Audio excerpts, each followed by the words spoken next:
To fashion designs now. We're joined by Tammi Pretorius, she's a trademark attorney and associate at Kish IP. Thanks so much for your time on SABC News. How would you advise people in the fashion industry to protect their intellectual property? So intellectual property is protected by a number of measures. You can protect designs in the form of copyright protection. Copyright is unique in that you don't necessarily need to register it in order for it to be protected. Other forms that might apply to the fashion industry would be protection of trademarks. If a particular design or designer has a signature mark that he or she applies to their designs, you could possibly look at trademark protection, or alternatively, assuming the design's original or it meets the requirements for a registered design protection, that's another avenue that you could protect your IP. Let's talk about that registered design. What would that take and what would someone have to do in order to have a registered design? So when you're talking about registered designs, you get two kinds of designs that you can register. On the one hand, you can register a functional design, and that generally protects things that their purpose is utilitarian in nature. Or you could protect designs that are pleasing to the eye, and we call those aesthetic designs. Each of those types of registered designs have their own qualifications that they need to meet. So a functional design would need to be new and not commonplace, and a aesthetic design would need to be new and original. So if a design meets either of those requirements, you could look at registering a design. Mm-hmm. How does it differ from, say, a trademark?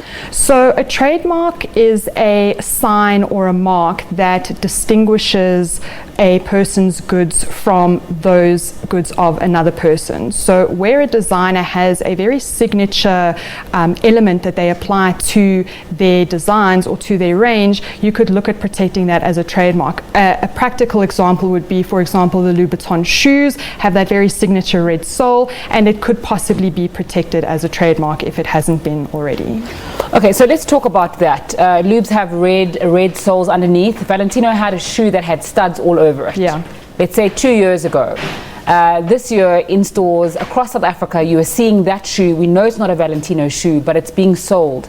So at what point can a designer say that they're going to take action, and what would you advise, especially the smaller designers? When do you know that your copyright has been infringed or your trademark has been infringed, and when is it worth taking action? So it's interesting because IP questions of this nature, they're very loaded questions.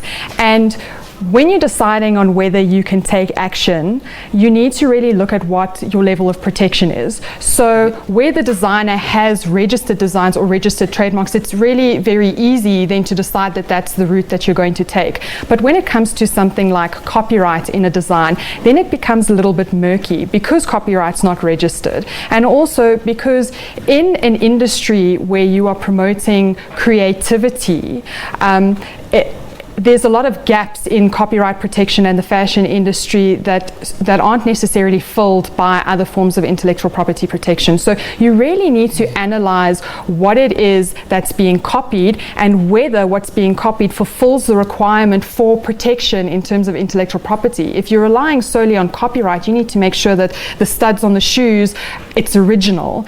And when you're determining whether something's original, there's no hard and fast rule. You have to really look at the facts of the case. Did the designer expend a lot of skill, effort, and time in making that design for that shoe? And if it can be shown that the designer did, then you can say it's original and copyright subsists. Whether other designers have infringed on that copyright is also a question of degree.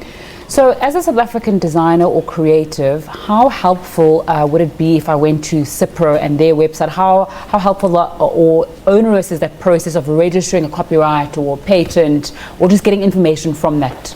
From Cipro? So Cipro's website is very informative. They've got great information on there that explains exactly what IP is and the different forms and how to go about protecting it.